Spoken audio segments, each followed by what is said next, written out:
안녕하세요. 오늘 여러분과 함께 좀 깊이 파고들 질문은요. 천주교는 이단인가? 그리고 여기서 한 걸음 더 나아가서 칼 바르트는 이단인가 하는 어떻게 보면 좀 민감할 수도 있고 또 흥미로울 수도 있는 그런 주제입니다. 저희에게 전달된 고겸태님의 천주교와 칼바르트의 이단성 논쟁이라는 발췌문을 바탕으로요. 이 질문들이 도대체 왜 나왔는지, 또 어떤 역사적인 배경을 가지고 있는지, 그리고 이게 오늘날 우리에게는 어떤 의미가 있는지 한번 찬찬히 살펴보겠습니다. 근데 저희 목표가 뭐 맞다, 틀리다 이렇게 딱 결론을 내리자는 건 아니고요. 그보다는 이 논쟁이 어떤 과정을 거쳐왔는지, 특히 한국 교회라는 특수한 맥락 속에서는 왜 이게 여전히 좀 논쟁거리가 되고 있는지 그걸 이해하는 데 좀 더 집중하려고 합니다. 저희는 뭐 어떤 특정 입장을 편들기보다는요. 주어진 자료에 담긴 여러 주장들, 생각들을 여러분께 충실하게 전달하는 뭐랄까 안내자 역할 하려고 합니다. 자, 그럼 한번 시작해 볼까요? 네. 이 주제는 단순히 교리 문제로만 볼 수는 없고요. 아주 깊고 복잡한 역사적인 맥락하고 얽혀 있습니다. 과거의 어떤 특정 시점에서 내려졌던 판단을 지금 오늘날에 와서 이걸 어떻게 해석하고 또 받아들여야 하는지 그 과정이 사실 쉽지만은 않아요. 이 저자의 저자분도 지적하셨지만 마치 한국 사회가 과거사 문제를 다루듯이 좀 신중함이 필요한 그런 부분이죠. 과거의 사건하고 현재의 평가는 좀 분리해서 생각할 필요가 있는 것 같습니다. 그렇군요. 그럼 먼저 그 역사적인 뿌리부터 한번 거슬러 올라가 봐야겠네요. 모든 논쟁의 시작점이라고 할 수 있는 16세기 종교개혁이요. 1517년에 마르틴 루터가 95개조 반박문을 딱 내걸었던 사건. 이게 그냥 면죄부 판매 비판 이걸 넘어서는 거 같죠. 아, 네, 그렇습니다. 핵심은 이거였어요. 죄를 용서할 수 있는 권한이 과연 교회에 있는가? 바로 이 근본적인 질문이었습니다. 루터는 당시 교회가 주장했던 것들, 예를 들어 죽은 사람의 영혼까지 구원할 수 있다는 연옥교리나 면죄부 같은 것들이 성경적인 근거가 좀 희박하다고 본 거죠. 죄사함의 주체는 교황이나 교회가 아니라 오직 하나님이다. 이런 생각이었어요. 이 주장은 결국 1521년에 보름스 제국회에서 루터가 이단으로 정죄받는 결과로 이어지게 됩니다. 그 신성 로마 제국 황제의 칼을 오세하고 교황 레오 10세 앞에서 자신의 주장을 굽히지 않았기 때문이죠. 바로 이때부터 천주교와 개신교는 서로를 공식적으로 다른 길, 다시 말해서 이단으로 규정하는 길로 들어서게 된 겁니다. 아, 천주교가 루터를 이단이다 이렇게 선언하니까 루터 역시 가만히 있지 않았다는 점이 또 흥미로운데요. 교황을 향해서 그리스도의 지상 대리자 이게 아니라 오히려 그리스도의 대적자, 즉 적그리스도다 이렇게 불렀다는 거잖아요. 와, 이건 뭐 단순한 신학 비판을 넘어서는 건데요. 교황이 가진 권위 자체를 그냥 정면으로 부정한 거네요. 네, 정확합니다. 당시 교황이 가지고 있던 종교적인 권위, 또 세속적인 권위를 생각하면 이건 정말 엄청난 도전이었죠. 존 칼뱅 같은 다른 종교개혁가들도 교황이 그리스도의 영광을 가로채고 교회를 잘못된 길로 이끌고 있다. 이렇게 비판하면서 루터하고 비슷한 입장을 취했습니다. 이렇게 서로를 향한 비난과 정죄가 점점 극단으로 치달았던 거죠. 그리고 이런 말의 전쟁이 그냥 말로만 끝난 게 아니라 실제적인 행동이나 제도로까지 굳어졌군요. 맞습니다. 로마 카톨릭 교회는 트렌트 공의회라는 걸 열어서 1545, 1563 개신교의 주요 교리들을 하나하나 반박하고 이단이라고 공식적으로 선언했습니다. 반대로 개신교 쪽에서도 여러 신앙 고백서들을 통해서 자신들의 입장을 분명히 했는데요. 자료의 저자분이 속한 장로교회가 중요하게 여기는 웨스트민스터 신앙 고백서 같은 경우 1647년경 작성에는 교황을 적그리스도, 불법의 사람, 멸망의 아들이라고 아주 강하게 명시하기도 했어요. 이런 극심한 교리적인 대립은 결국 30년 전쟁 1618-1648년처럼 유럽 전역을 피로 물들인 실제 전쟁으로 폭발하게 된 거죠. 아, 정말 끔찍한 결과로 이어졌네요. 하지만 역사를 보면 어느 한쪽이 완전히 이긴 걸로 끝나지는 않았다는 점을 보여주잖아요.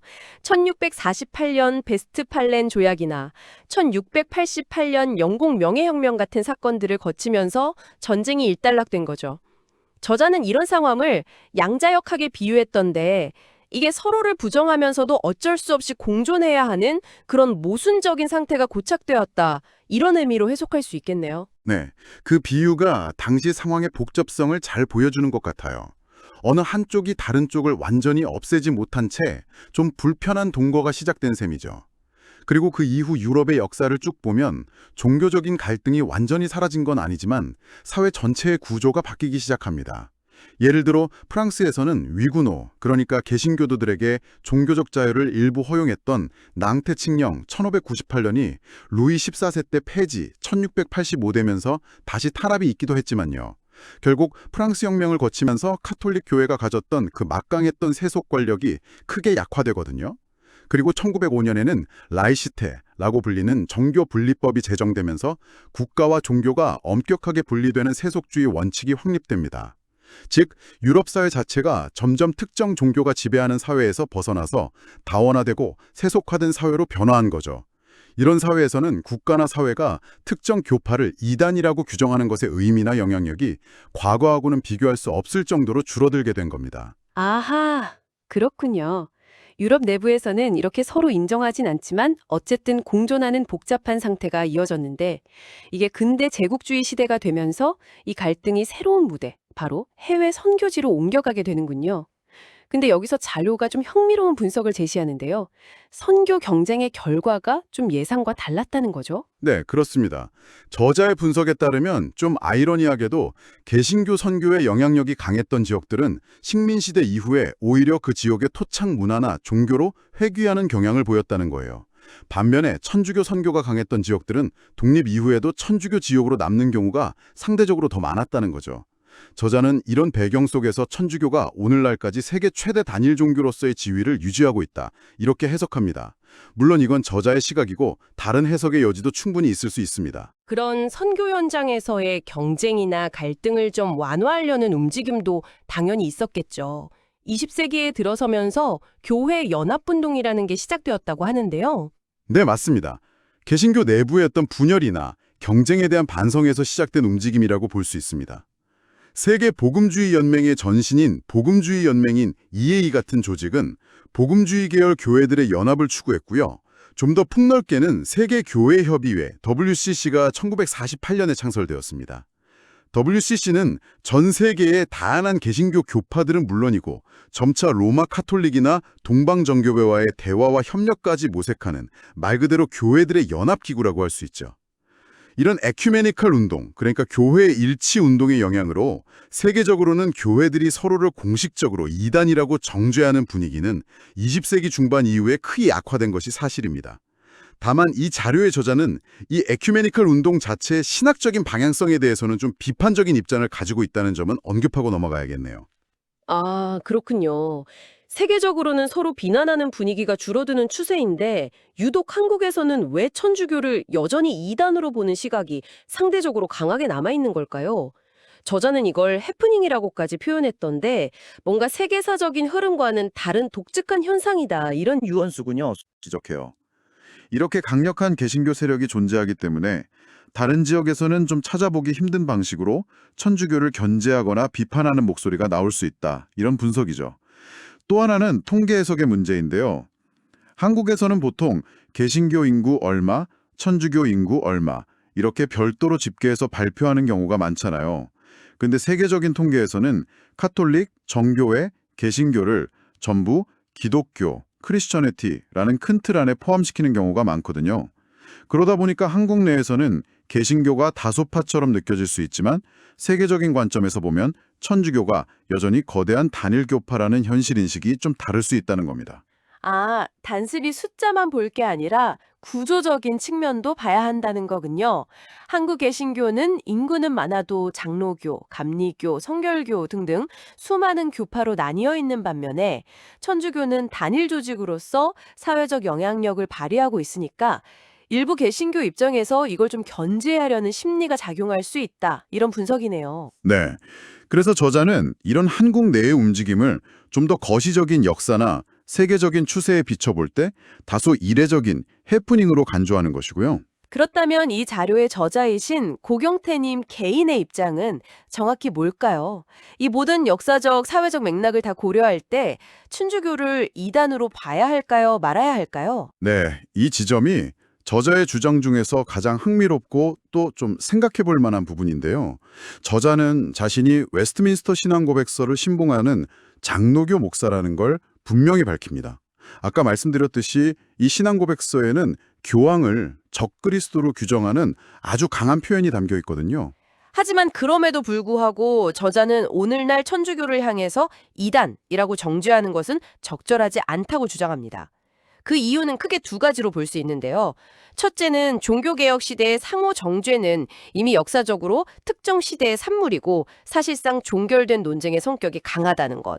둘째는, 그리고 이게 더 중요하다고 볼 수 있는데, 사회 자체가 기독교가 중심이었던 과거와는 달리 종교와 국가가 분리된 세속사회, 라이시 때로 근본적으로 변화했다는 현실 인식 때문입니다.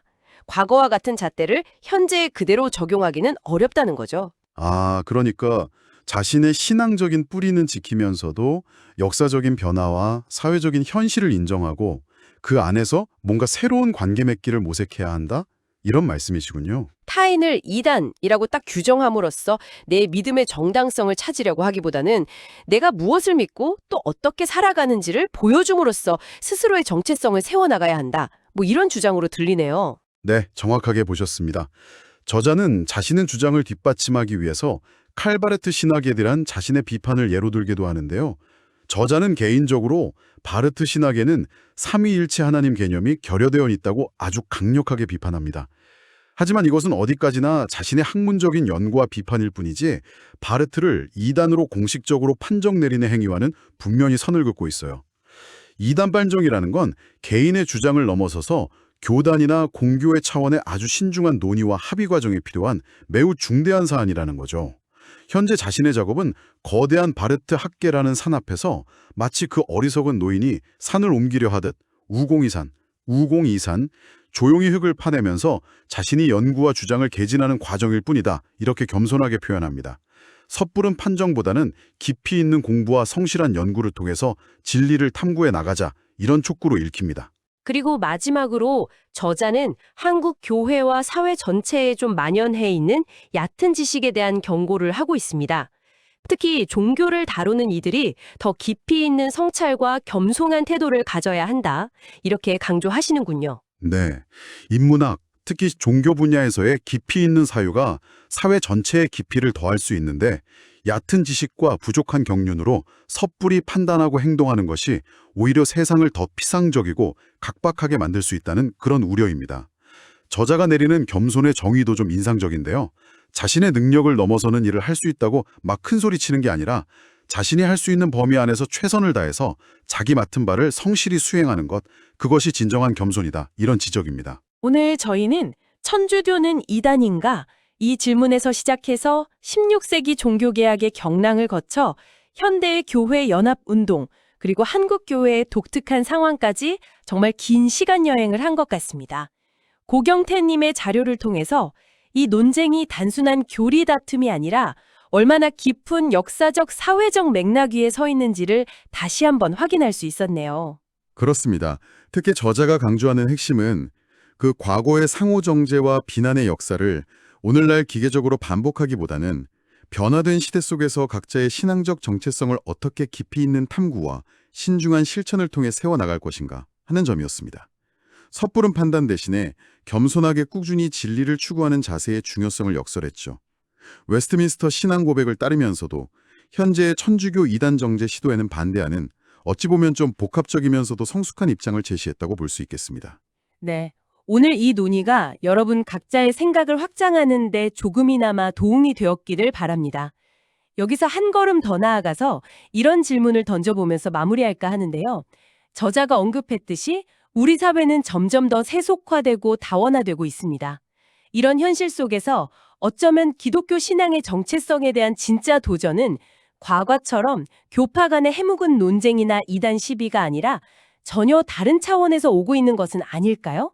예를 들면 이 세속화된 사회 안에서 신앙이란 과연 무엇이고 또 어떤 의미를 가질 수 있는지에 대한 좀 더 근본적인 질문 말입니다. 여러분은 어떻게 생각하시는지요? 다음에 더 흥미로운 자료 분석으로 다시 찾아뵙겠습니다.